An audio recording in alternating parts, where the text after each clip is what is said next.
have an honest chat today. You're in a relationship and it's fine. He's a nice guy. He doesn't do anything terribly wrong, but he doesn't light you up either. There's this quiet, nagging voice inside you that whispers, "Is this it?" Or maybe it's your job. It pays the bill, your colleagues are okay, but you spend your Sunday evenings with a knot of dread in your stomach, scrolling through job postings for careers and feeling exciting, but you feel impossible. Before closing the tab, you tell yourself to be grateful for whatever you have. This is the land of good enough, the land of settling. It's comfortable, safe place to live, but your soul quietly starves there. You know you're capable of more. You know you deserve more, but you stay. Why? Why do we smart, ambitious women keep settling for less than what we truly deserve? The answer isn't that you're weak or that you lack ambition. The answer is rooted in deep, often invisible psychological patterns that are quietly running your life. Today, we are going to understand the core psychological traps that keep you settling so you can finally find the courage to demand what you deserve. The familiarity trap, the first and most powerful reason we settle, has a name: the familiarity bias. Our brains are ancient survival machines. Their number one job isn't just to make us happy, it is to keep us safe. And to your brain, what is familiar is safe, and what is unknown is dangerous. Think about it. Even if your current situation is a 5 out of 10, your brain knows it. It knows the specific ways your partner disappoints you. It knows the exact flavor of boredom at your job. It's a known quantity. The pain is predictable. It's like choosing to wear a pair of shoes that are a little too tight. You know exactly where they will pinch, and you have learned to walk in a way that minimizes the pain. Buying a new pair, even if they might be perfect, holds the risk of the unknown blisters and discomfort. The idea of leaving that situation for a potential 10 out of 10 is terrifying. Why? Because it also could be a 0 out of 10. The unknown is filled with risk. What if you leave him and never find anyone else? What if you quit your job and your new business fails? Your brain would rather help you survive with a familiar, low-grade unhappiness than risk complete disaster for a chance at happiness. Settling isn't laziness, it is a survival instinct. Who am I to ask for more? Syndrome, low self-worth. Now let's go deeper.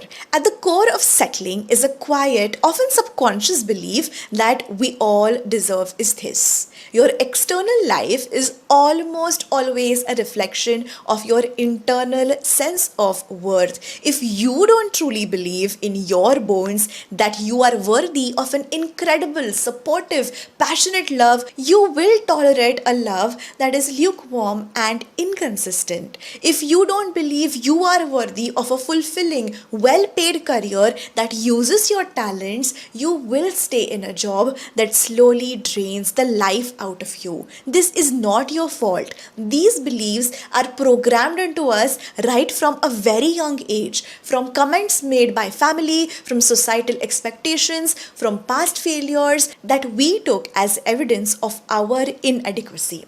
This creates an internal glass ceiling on our happiness. So when a truly great opportunity or a genuinely good person comes along, it can feel uncomfortable. It doesn't match our internal story. So we subconsciously find ways to sabotage it, or we convince ourselves it's too good to be true. This is not meant for me, and retreat to what feels familiar, a situation that matches our low sense of self-worth. You don't settle because of what's available. You settle because of what you believe you are worthy of receiving. The sunk cost fallacy, the investment trap. Now, have you ever said this to yourself? But we've been together for 5 years, but I've already spent 3 years working on my way up to this company. If so, you have met the sunk cost fallacy. Now, this is a cognitive bias where we continue a behavior or endeavor as a result of previously invested resources like time, money, or effort, whether or not the current costs outweigh the benefits. So basically, we make decisions based on our past investment instead of our future happiness. So we think if I leave now, all the time will go waste. But here's the truth, the time is already spent, it's gone. The real waste is spending one more month, one more year in a situation that isn't right for you just to justify the time that you have already put in. Come on, leaving a 5-year mediocre relationship is not wasting your 5 years. It is saving your next 50 years. So quitting a job after 3 years is not throwing away your effort. It is reinvesting in your future effort into something that can actually bring you joy. The pressure cooker of timelines, societal clocks. This trap is all around us, especially on social media. It's the constant ticking clock of your societal expectations. You scroll through Instagram and see another engagement announcement, another promotion, another baby picture. A voice in your head starts to panic. I'm falling behind. I should be married by now. I should have this title by now. I should get promoted. This timeline anxiety forces us into a state of panic-driven decision making. We start looking for a good enough partner because we feel like we are running out of time to find the one. We accept a promotion in a field we hate because it looks good on paper and keeps us on track with our peers. We end up settling not because we truly want the thing in front of us, but because we are more afraid of the social judgment of being behind. You have to remember, your life is not a race. There is no universal timeline. Your journey is your own. It's better to arrive at your own perfect destination late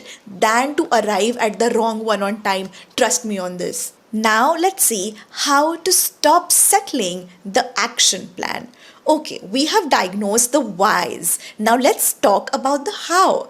How do we actually break free from these powerful psychological traps? You can define your non-negotiables. Now settling happens in the gray area of vague desires. You need to get really specific. Take out a journal and write down your absolute must-have non-negotiables for a key area of a life. For example, a romantic partner. What are the 3 to 5 things that are absolutely essential for you to feel happy and respected? For a partner, it might be kindness, emotional availability, and a shared life goal. This isn't a wish list, it is your new minimum standard. Date yourself and your dreams. To combat the fear of being alone, you must actively build a beautiful relationship with yourself.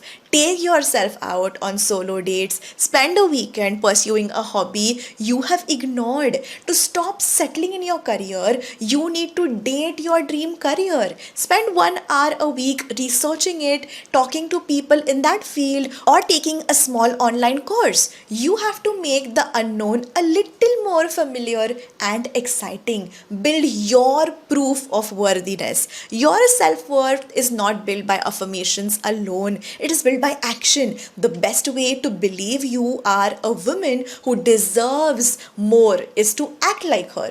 Now keep a small promise to yourself today. Drink that glass of water. Go for that 10-minute walk.